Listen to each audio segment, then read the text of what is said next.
information provided in this show is intended for educational and entertainment purposes only. Viewers should use their own discretion and consult with a healthcare professional for personalized guidance and recommendations.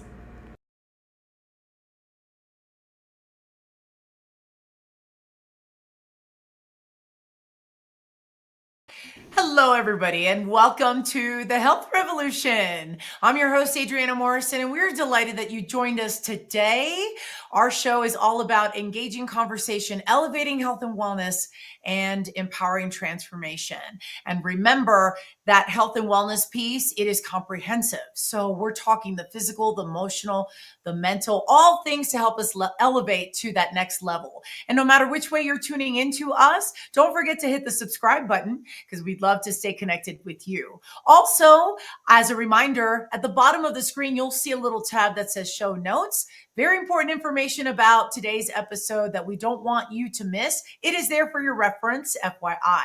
So now let's get the show on the road. As we are turning into a new year and we are turning that page, it's all about making sure that we are doing all the proactive steps to lead a life that allows us to be of optimal greatness. And I'm excited to introduce my next guest to you today because this is a conversation for so many of you, especially those of you who are moms. Have a look at this video. Meet Starlyn Haneman, a certified integrative health coach, wife and mother of 2 girls. She's passionate about life, embracing food, outdoor adventures, and defying limitations. But life wasn't always easy for Starlyn. She struggled as an overwhelmed mom, battling anxiety with drinking and avoidance, which left her feeling utterly miserable. Determined to change her path, she embarked on a journey of simple, sustainable mindset and lifestyle changes. These transformations led Starlyn to a life that felt fulfilling, free from the constant urge to escape. Now, Starlyn extends her hand to other anxious and overwhelmed mothers. Her mission is to guide them towards becoming mentally and physically stronger and healthier, empowering them to be the calm, present mothers they aspire to be. Starlyn Haneman, welcome to the show. How are you? I'm great. Thank you for that wonderful introduction. That was amazing. Oh, I think you're pretty wonderful. So I'm glad that we're having this conversation. And I think that the role that you take is extremely critical. And I love the space that you represent. Take us a little bit into the behind the scenes. How do we get to this point, and why does a life of empowerment and having that optimal approach matter, especially with moms and even expecting moms? Well, I think the reason it matters is we've got to be that role model for our kids, right? Like we have to be able to be at our best to show our kids how to be at their best. And when we aren't showing up as our true selves or, kind of tamping down parts of us, our kids have no idea how to express themselves fully. And they end up being adults that put themselves on the back burner and aren't expressed fully. So we don't want to keep perpetuating that. I love the backstory of how you stepped into, you had some moments of navigating through trenches, and then you elevated to be who you are today. Take us back to the point where you knew that your role of being a mom was far greater than maybe we would previously give credit for. And this is coming from a mom as well. Well, I guess if we go back, it was motherhood was it's big, right? It's a big change. It's there's a lot to it. And formerly, in a former lifetime, I was a motorcycle mechanic. So I had crammed myself into this very masculine box. I had made made myself what I felt like I needed to be in order to be accepted in that world. And that world is a 180 from what you're expected to be as a mother. So I had made myself extremely masculine. My energy was very masculine to be welcome there. Throw me into motherhood and you're supposed to be very feminine. And I didn't know how to do that either. So I really started putting my feelings down, stuffing them down low, not knowing how to be who I was, and drinking to deal with those feelings of not feeling enough. I never felt like I was enough. I didn't check the right boxes, or I didn't think I did. I felt that comparison that we so often do in motherhood. and I just wasn't living up to the mark. And so drinking was how I was dealing with that. And it's not a healthy coping mechanism. Mommy wine culture tells us it is, but it is not. And my physical health was suffering because of it, and my kids were not getting the very best of me that they could. Wow. And so motorcycle mechanic, that's not a role that I've come across, that I come across often. Yeah. Now, was this just based on intuition of something that you wanted to do? Have you always had a zest for life? Or tell us a little bit more about that, because that definitely got my attention. I grew up in a household where my parents rode motorcycles, and my dad never, he didn't have gender roles necessarily. He always believed like I could do anything I wanted to. There was some parenting where it was like, don't swear, ladies don't swear. There was a lot of like that old school mentality of a lady, but he also would have me roofing things or working on cars or encouraging me to be a motorcycle mechanic. So it was almost like I had to fit this male and feminine sort of thing. But I love fixing things. I love solving a problem, which is why I love coaching, because we're not broken, right? But there is something there that we can work on and improve maybe. So I've kind of gone from like fixing motorcycles to helping people like, get their lives tuned up. So I have always had that zest of wanting to, fix things, I guess.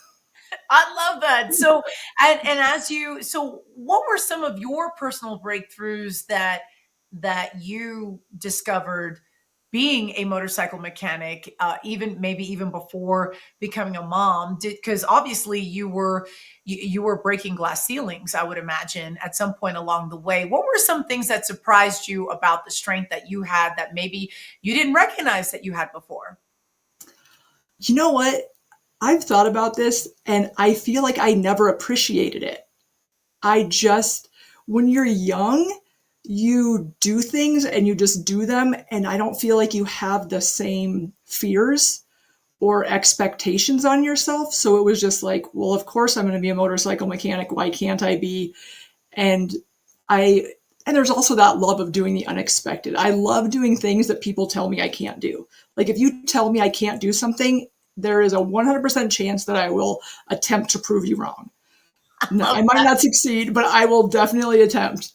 And I raced motocross, and the going to be a motorcycle mechanic just seemed like, hey, why not? I didn't want to go to college. College didn't feel like it was right for me. But I look back and none of it felt wrong. But I did start to learn how society put females and the males. No matter how hard I worked, I was never good enough. And I think that really fueled my perfectionism looking back in retrospect, because if I made a mistake when working on a motorcycle, it wasn't because I was a female, or it wasn't because I was a human. It was because I was a female. So I couldn't be just as good as everyone else. I had to be better. I had to be the best and constantly being number one just to be equal. And I think that fueled my anxiety, my perfectionism, my need to be the best. How often did you trust your gut at that point in time in your life? How often was your gut telling you something that maybe you listened and it was great, or maybe you just brushed off what your gut was telling you, and then you had an outcome that just maybe surprised or not surprising you? I'm going to say never.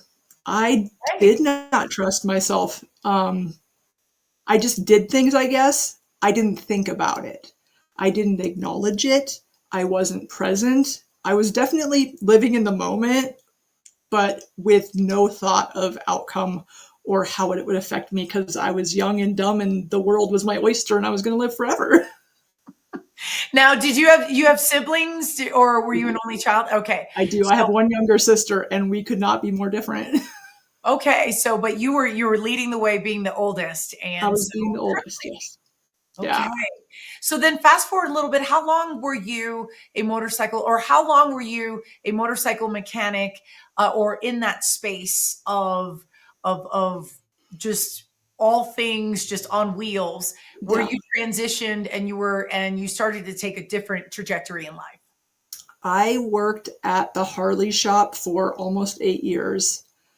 And Then the recession came and I was let go. And it was great because I was looking for a way out, but I was too scared to make a leap. And so that was the universe's way of being like, push, like, we're going to help you out. And I had already registered for classes to go start working on my degree for food science and human nutrition because I love food and I wanted to help people get healthy. So I thought this is my path. So I started doing that. And then about a year later, I got pregnant. And then it was motherhood. So So you were already on the path of just stepping into your role professionally as in the health and wellness space, and then role of mother came along. yes, but Okay. I didn't view health in the same way then as I do now. I've had such like profound perspective shifts since then. Like before, I thought it was all just the physical and like what we ate could like dictate everything. And I had no concept of what our mental health and how that impacted our physical health. I didn't take into account that at all. And I thought you could almost like, I don't know, out eat any sort of lifestyle you wanted to.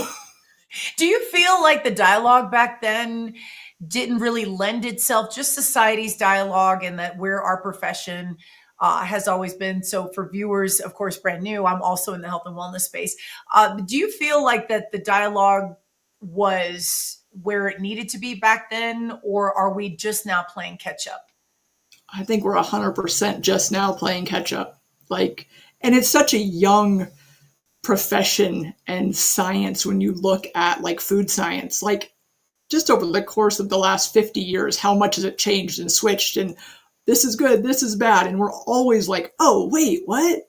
The science is just ever evolving, but we haven't put in that mental aspect until I feel like very recently, like for the mainstream. Yeah. And you bring up a really good point, because especially in the last 50 years, the food industry did a plot twist, and trends in what we were seeing as consumers were starting to change to where now it's getting our attention. Would you agree that things were really shifting maybe faster than we would naturally give it credit towards? Oh, yeah, 100%. And I think the problem with like, as an adult, I can see it change and make the changes in my life if I'm like, oh, that science does make sense. But I think to how you're raised as a kid, and if your mom's doing a certain thing, that's what gets ingrained in your head, and you will go with that for years.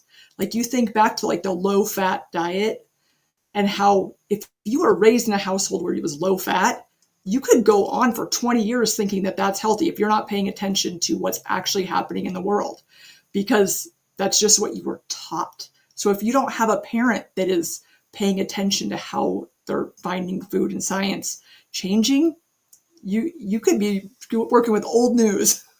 That's true, 100%. So parenting, and that brings up my next question. So stepping into this role and just becoming a mom, how now motherhood changes. It's almost like you can never turn a pickle back into a cucumber. It forever changes you. What were some things? I mean, that's the one analogy I've always held on to. So what took you by surprise in terms of you and redefining who you were within? What challenged you the most about motherhood? Gosh, that's there's so many challenges. I think one massive challenge is that I never get to just be me and focus on me. There is always outside curveballs being thrown. I'm always having to think about others, how it impacts them. Like, is this going to affect them for the rest of their life? Like, it's not just me anymore. Whereas before, I could live and make choices and make mistakes. And if there was consequences, it was on me only. It didn't affect other human lives. That's true. And then earlier, obviously in the clip, we touched on the fact that some of the coping skills you had were just out of just impulsivity, that maybe that there was just, it was there, you were trying to cope, but didn't really have a plan of attack of dealing with some of the feelings and the internal struggles that you have. Can you share a little bit more about that piece of your journey?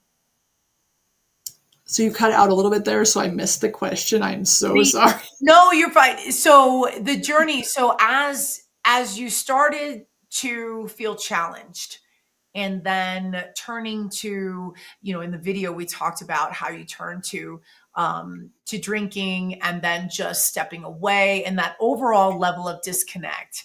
What was it for you, what was the turning point for you to decide, I've got to handle this totally different? I think it was the panic attacks on my kitchen floor that really sort of, sealed the deal that something was wrong. I I had anxiety and I don't think I acknowledged that because I was afraid of what that would mean. I don't like to be weak. Weakness is not a fan of mine. And if I went to the doctor and said, "Hi, I think I have anxiety," then that was weakness. I'm also from a solid line of DIYers, so I feel like I should be able to fix anything myself. And if I went to the doctor, that was asking for outside help, and I didn't want to do that. I didn't want anyone to judge me, so I ignored it for a long time and dealt with it with drinking. But when it came to the panic attacks where I'm like, I don't know what's happening in my body, I'm melting on the floor, what is happening? I was like, okay, obviously my way is not working. I need to find help. And so then I went to the doctor and they were like, yep, I think you have anxiety. And I was like, okay, here we are. So at one point, and I definitely commend you for taking actionable steps to not stay in the same space. What was it? What helped you? So reaching for going to the doctor and seeking help. What were some other things that surprised you that helped you along the way to improve where you were and just create a better level of life for you? So I think there was a big dumpster fire that happened before I found that. I went to the doctor. They gave me medication. I believe medication is great for some people. It was not right for me. I didn't like how I felt. I was also doing exactly what they tell you not to do. I was continuing to drink because that was what I knew. When you combine alcohol with certain anxiety medications, it will cause you to black out. And after that happened twice, from drinking very little, I was like, okay, this is not sustainable either. And I had a really, dark night sort of situation of like, how do I want my life to look? Who do I want to be for my kids? What can I change? And it was like, I don't want to be on medication. They don't make me feel like myself. I can't keep drinking. It's not helping. Yes. And so then I was like, what can I do? And forever I had been ignoring the things that they say to do. Meditate, gratitude journal, move your body, like all these things. I've been like, not for me, not for me, no thank you. I'm not a slow down kind of girl. I like to go fast and keep pushing. Meditation's not my jam. Well, guess what? I started meditating. I started writing in a gratitude journal and I quit drinking. And what? Like, it was like the heavens had opened and I was like, oh, I'm living a whole different life. And it What happened quickly. What about meditation really spoke to you? Because that is something that's more commonly practiced. What about meditation was extremely helpful? What was the one element or characteristic about it that made the connection for you? So part of my drinking was not wanting to feel things. When I meditate, you are forced to sit in those feelings. And as uncomfortable as it is, it taught me that it was totally safe to feel those feelings. It Wow. was just sitting there, being very present and being like, oh, I'm safe. I can feel scared. I can feel angry. I can feel whatever. I can sit here and just breathe and let those feelings flow through me and nothing explodes, nothing implodes, like everything's fine. And it was the ability to just get really present with feelings rather than numbing them out. And I love this transparency that you're sharing, because I know that obviously there's going to be viewers out there that resonate with what you're saying. We're going to take a commercial break. We will be right back after this.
And we're back here on the Health Revolution. I'm your host, Adriana Morrison. We are spending quality time with my guest today, Starlyn Haneman, and she is bringing so many nuggets and receipts with what she does. Starlyn, we were talking earlier about your journey transitioning into from a motorcycle mechanic and really paving the way, trailblazing as a DIYer that you said, and then also your transition to motherhood, and then knowing that there were points along the way where you needed to stop, pause, utilize the tools to help you step away from the things that weren't serving you, drinking alcohol, the disconnect, and all of that. What was helpful about your support system that they were able to do that that helped to fuel you putting one foot in front of the other? So I was not very open with my support system in the beginning with what I was doing because my need for perfectionism, I was afraid of failing, these sorts of things. So I didn't want to tell anyone really what I was doing. So I quit drinking without telling my husband, hey, I'm quitting drinking. I just did it one day at a time and never put any expectations on myself. And after about a month, my husband said, are you ever going to drink again? And I'm like, I don't know, but right now it feels really good not to. My best friend, hey, are you ever going to drink again? We've been drinking buddies since we were 16 years old. So I was like, I don't know. It feels really good not to drink. And because of the great people I have in my life, everyone was fully supportive, and they just were like, they didn't ever push me like, come on, just have a drink or anything like that. And they let me be my, I don't know, weird self, and who's suddenly meditating and gratitude journaling and being unlike I had been in the past. But because of the people I've chosen to have in my life, they were fully accepting of it. And I'm grateful for that, because I have worked with clients whose support system was not there and they're afraid of them changing.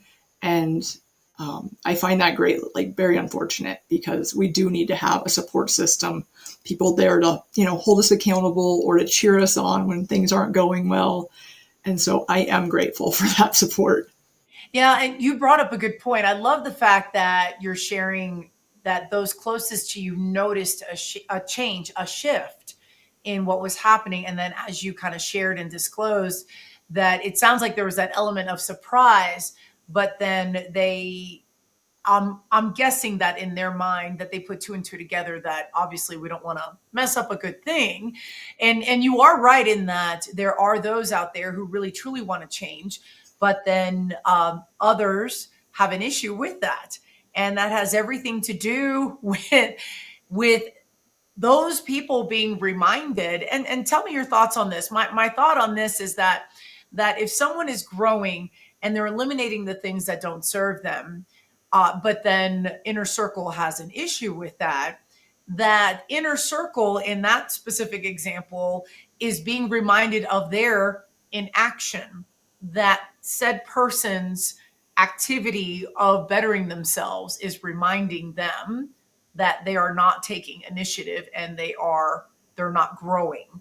And so that's where people feel a certain type of way. Tell me your thoughts on that as I bring that up.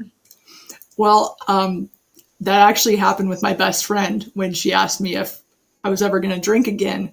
And she at first jokingly said, I'm very disappointed in you. And I was like, you're disappointed in me because I'm making my life better and I feel better? And she's like, well, mostly because you're making me feel shit like crap about myself. Yeah, so that's the I'm trying not to be honest, but I'm letting Yeah. you in with what I'm telling you. So Yeah. and hopefully she since has been supportive going. Oh, 100%. Because I mean, we've been friends for so long. She's very supportive, but she was very open. Like, you're making me feel like, what are my choices meaning? And like, so it was making her reflect. And I feel like my choices have given people pause and a chance to reflect. So those in my circle have seen how these things have changed my life, and it has changed their life as well because they saw it as permission to make changes and do things differently. Yes, and and this is very telling in terms of our roles as moms. I think that we want to do so many things. We still want to have fun. We want to experience life. We understand responsibility of helping, taking care of family and all of that. What do you tell those moms who are struggling to do it all? Where do they start? I'd love to talk about some of your best practices of how you like to lead moms to utilize that change if they feel like they're being stuck in a situation that's not serving them. First thing is, we focus a lot in our culture. We got this hustle culture thing, and it's like maximum effort, like give it your all. And I like to teach the opposite. Give it your minimum effort. What is the very smallest step that you can do every single day that you can make consistent? It doesn't have to be a big grand gesture. We want to make things be big and be perfect and be like, ta-da. It does not need to be that way. Make it be the very smallest thing, because if you can do that small thing every single day, you'll be like, I'm doing it. I am actually following through on what I said I was. So find that small thing, whether it be a journal, meditation, some sort of exercise you've been wanting to do, eating, you don't have to change your entire diet. Do you want more vegetables? Find one more vegetable you can add to one meal every day. That's it. Just add one vegetable. You don't have to go full paleo or like whatever diet is that you want to do. You don't have to go all in. Just choose one thing and do that repeatedly so that you get your feet under you and build a foundation. Where does a woman start if she's feeling completely overwhelmed? How does she start to get her mind in the right direction, especially being a mom? What will help her to get that rolling in the right direction? The very smallest first thing I can say, learning to breathe properly. This is the most basic thing. It took me 40 years before I realized I had never learned how to breathe, and it was keeping me in an anxious fight or flight state. I only ever breathed into my chest. So I would hear these meditations or these things that take a deep breath, and I'd go, and I would breathe right into my chest. And I never was breathing into my belly and really like slowly breathing, big diaphragm, take it into that belly and then let it out. I was only up top. And so it was like, I just was always running. And once I learned how to breathe properly, it was like, oh, it takes you into like a deeper, more present place. So if you are like totally overwhelmed and totally anxious, take 5 deep belly breaths and you will be shocked at how that can change your state in that moment. Where'd you learn to do that? A lot of YouTube videos. I'm not going to lie. I was doing a lot of work on finding, different meditation and like learning about yoga and different things to get me really present when I first started on my journey. And you would hear lots of people saying, take a big deep breath. And I just stumbled across someone who was talking about how to breathe. And I was like, wait a minute. Why wasn't this taught in school? Like, it seems silly that we should have to be taught how to breathe, but it's just, I don't know, something you've been doing your whole life. And it seems so basic that it'd be like teaching someone how to walk, I guess. It just doesn't seem like something you should have to learn. Now, I am thinking about how you transition and how you really used your voice to draw the lines around you to protect your space, in that you knew the type of self-care that was important for you. What was the relationship like with your husband's in terms of level of support? What was his take on your transition, and what were some best practices in the husband and wife relationship that really spoke to you, that was very helpful?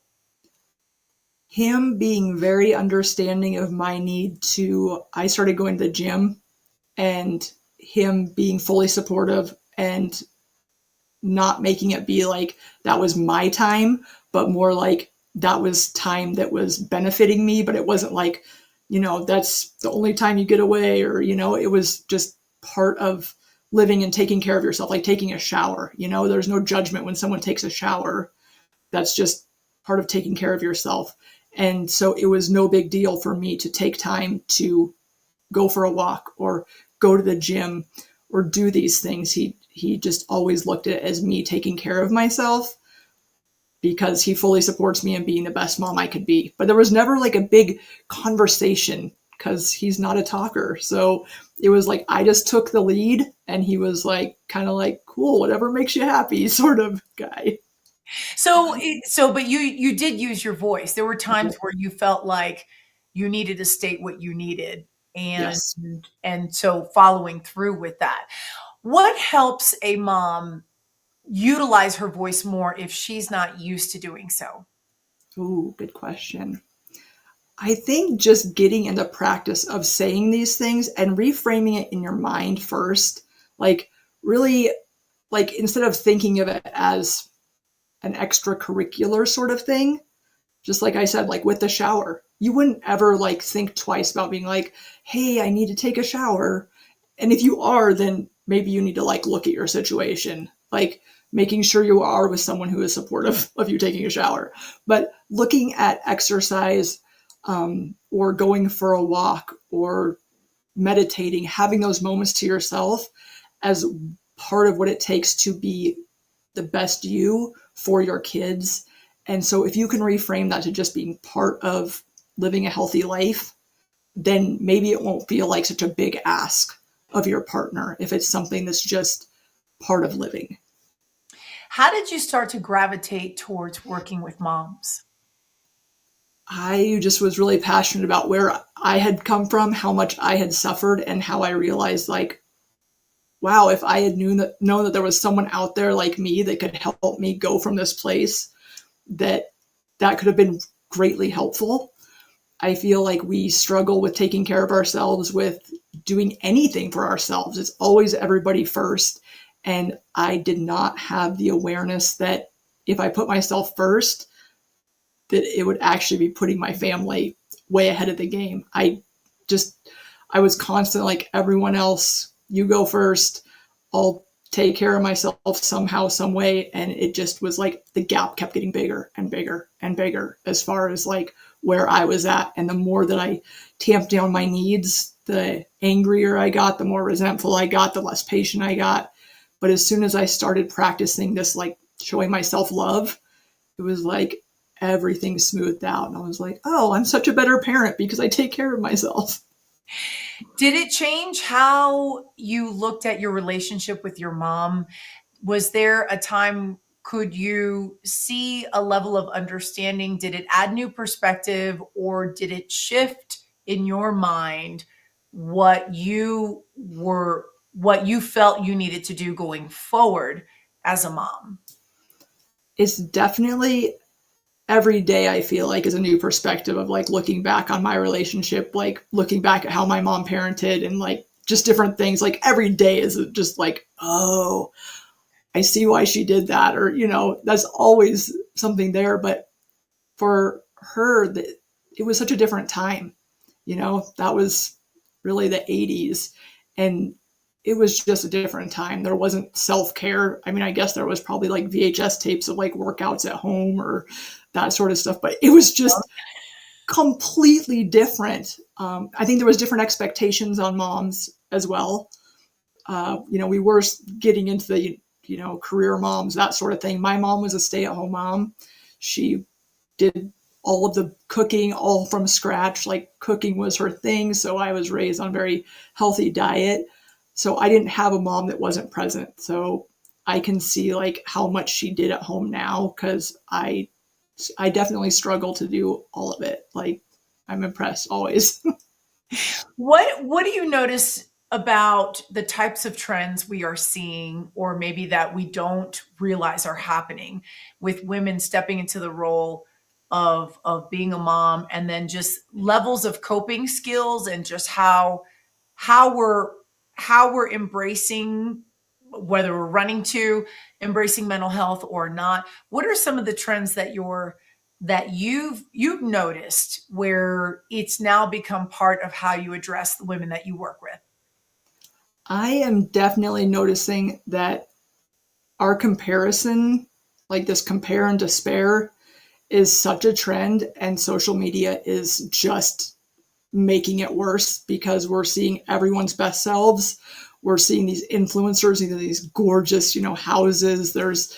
Everyone looks perfect. They've got, all of their designer stuff. And it's like, oh my gosh, I'm so far behind the ball.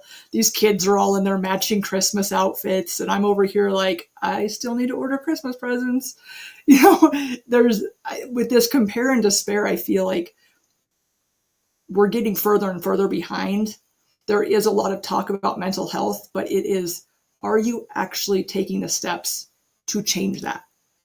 We can have all the information, but it's not going to change our lives until we choose to make those changes. So having all this information all the time, I see this trend of us consuming information. You can go on TikTok, Instagram, YouTube, wherever to consume information, but we're not actually taking action to make that change in our lives. And for the record, I heard a thing that sometimes influencers will rent Airbnbs to do videos. I didn't know that. I was like, oh my gosh, no, that's going above and beyond. But I just, but yeah. So you're right about the image and how much value we put on image. So we are going to take a commercial break. We will be right back here on the Health Revolution.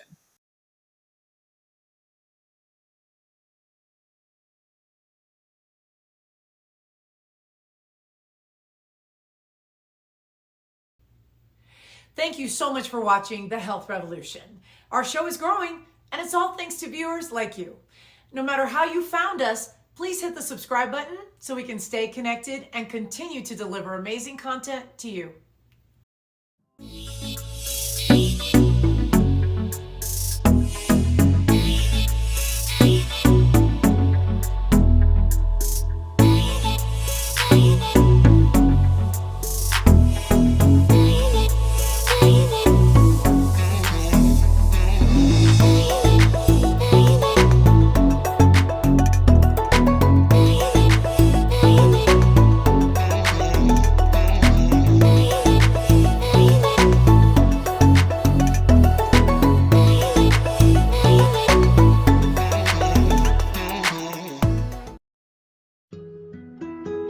Life is so fragile, and we're constantly reminded just how fragile life can be, especially when we or a loved one is told we have cancer. Cancer survivor myself, I can tell you, we still feel very alone in this journey.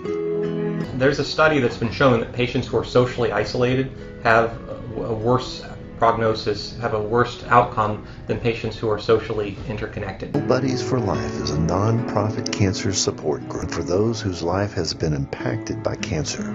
Humor, hope, heart, and hugs. Humor, hope, heart, hugs, and a whole lot of love. Share this with your friends and family and support this community in every way you can. No one should face cancer alone. I am a chemo buddy for life. We are a buddies network. No one does cancer alone. Be a buddy. And we are all here for you as a community of love. We are chemo buddies for life. And if you've heard 3 words, you have cancer, for yourself or someone else, you belong with us at Chemo Buddies for Life. Healing through connections.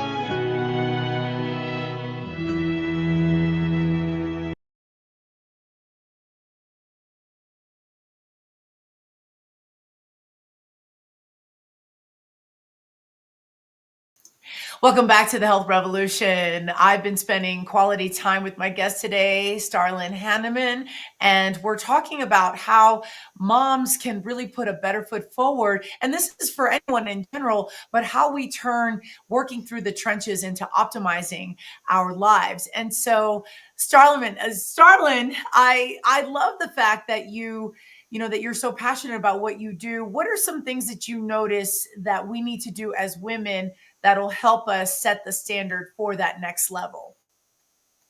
Well, I think one of the big things is celebrating the small wins. We push and push and push constantly. And then we never stop and be like, oh, look at how far we've come.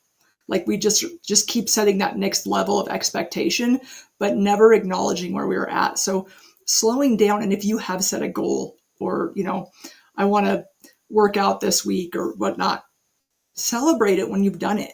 It doesn't have to be, I've lost 50 pounds or I've gotten my dream body or whatever your goal might be. Don't wait to celebrate it. Celebrate along the way so you can feel like you're actually getting somewhere and you're enjoying the journey, because it's not about that end game. Like you might get to the end and be like, oh, this isn't actually what I wanted after all. This isn't how I thought it would be. And so don't wait to celebrate. Celebrate every step along the way so that it feels good the whole time. So then it's not just the mental piece, but it's the physical piece too. How do you integrate moms and just women in general, or people just starting to get moving so that at least we're feeling better, we've got the endorphins rolling? What are some best practices that you like to integrate when you're working with women? Find something you like to do. Stop forcing yourself to go on the treadmill if you hate the treadmill. Like, go dancing, go to a Zumba class, go for a walk. I love walking. I love walking so much, it's ridiculous. Like, I've been trying to figure out how I can monetize walking. Like, what could I do to make money while walking? It's simple. It's free. Try and do it without earbuds sometimes. I love a podcast as much as the next person, but if you can get those noises out of your head, you can almost make it be like a walking meditation of sorts, where you're just really present, enjoying nature around you. It gets you outside in that vitamin D. But find ways to move that feel good, and don't put massive expectations on it. Don't be like, I have to go to the gym 5 days this week for an hour. Oh, go ahead. No, go ahead. I'm sorry. If you are currently doing nothing to move your body, just make it be like, 3 days this week, I want to go for a 10-minute walk. It can be that simple, because just making that small step, something is always better than nothing. So just start. And it doesn't have to be big. Just get that, like I said, those small minimum efforts, taking that little teeny tiny step every day, and grow from there. So then I'm thinking about what are some elements that you do? What's part of your coaching style when you when you're working with women, when women seek your guidance, your services? What's your style like? Well, it's very personal. I am a one-on-one coach. I like to get to know you, what your struggles are, and really dive into your mindset and like where is your brain at? Like where are you at? How are you talking to yourself? How can we change that? What are your goals and what is the why behind that goal? Like really getting down to that why, because I think if you can dig into that, and a lot of times as moms, it almost always comes back to like, I want to be the best mom I can be for my kids. So I like to have fun. I like to, just really get to know you on a personal level. I really don't like surface level. I don't like cookie cutter. I want to make this experience be for you. So my style is very personal and like I said, trying to make it fun, enjoyable, like get that hour of time where it's all about you. I love that. And as we're entering 2024, obviously new year, new chapter, all of those things. And there's that tendency for people to feel like, you know what, it's time to turn the page. It's time to assess and go from there. What you've got going on for 2024 in terms of working with women, with clients, what does that look like? Beginning of the year and around February, I'm going to do a 2-week intuitive eating program so that you can kind of get out of that diet mindset. I know we've talked about like diet and exercise in this program, but it's really like focusing on like really listening to yourself and what your body needs and not putting any judgment on that. I feel like we judge ourselves enough. So let's kind of get that out of the eating realm. And then I've got my one-on-one coaching that's always open and available. Let's go ahead. We're going to bring up her slide here. I want to talk a little bit more about some of the details of what you have. Let's talk about foundations. Add a little bit more, a little bit more details to that. What can those who are leaning in and listening to what you have to say, what can we expect out of your program? So this is really, like it says, foundations. It's really getting a solid foundation built to help you with when we don't realize that oftentimes our sleep can be affecting everything in our lives. We are in that hustle culture, or we got to get all this work done, and we keep taking sleep off the table and be like, 5 hours, I'll be fine. And we don't realize how that's impacting like every other area of our life. It's going to impact how we're eating, how we're moving, our anxiety levels. So this is helping you learn why you need to be doing these things and helping you build best practices to move forward. With the nutrition side of things, we do a lot of intuitive type, what feels good to you? What do you envision your nutrition looking like? This is not about me telling you what to do, but you learning to trust yourself. We don't trust ourselves enough. And in this program, I'm going to get you to tune in and trust yourself and like show yourself the respect that you deserve. We give that away to everyone else. We don't think we have any knowledge. We have tons of knowledge. We're just ignoring it. So that's like the big part, is that trust, and then building those basics, and then learning how to rest. We don't rest. We don't respect rest. And we truly have to rest and learn that is part of like actually caring for ourselves. Life isn't all about go, go, go. We should be able to sit back and enjoy some of it as well. So this is the program that's available ongoing. Yes. Gotcha. All right. We're going to take a quick commercial break and we will be right back after this.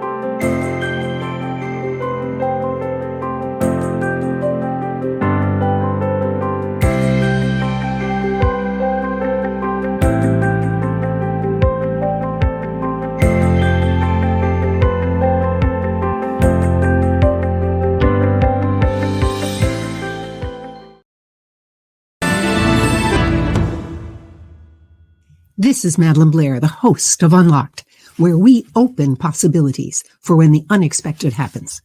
Join me Thursdays at noon and again at 8 p.m. Eastern Time on the Business Network, right here on E360 TV.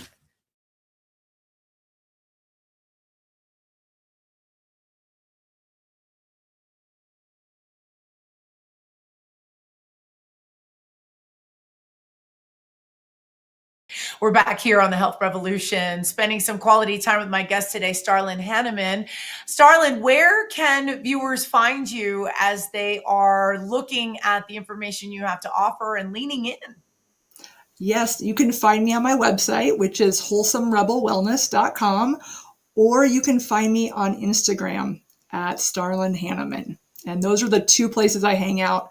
I'm also on Facebook at Wholesome Rebel Wellness. And yeah, you can always send me a message. I love interacting with people. It's why I do what I do. So please don't be shy. Just send me a message and I will happily respond. And if you do go to my website or my Instagram, there is a link where you can get on my newsletter. And I have a freebie for an anxiety SOS toolkit that I would be happy to send you. That's fantastic. I'm so glad that you and I had a chance to talk today, and that obviously you've got some incredible information, some value, and pouring into moms and women in general of being able to take things to new heights to improve the quality of life. So thank you so much for being here. Thank you so much for having me. This was great. Yes. And to all our viewers who are tuning in, remember, we are on Tuesdays and Thursdays, 10 a.m. Pacific, 1 p.m. Eastern Standard Time. That's where you can find us. Our website, of course, you can find more information about the show. It's at thehealthrevolutiontv.com. We do have a newsletter that you can subscribe to, where you can get up-to-date information on what's happening with the show. In addition to that, if you have ideas for episodes or topics that you'd love for us to cover, we are doing all things possible to make sure that we do deliver on that. And with all of that, our time is out. My guest today, Starlyn Haneman, we've spent time today. Thank you so much for watching. Until next time, take care. We'll see you soon.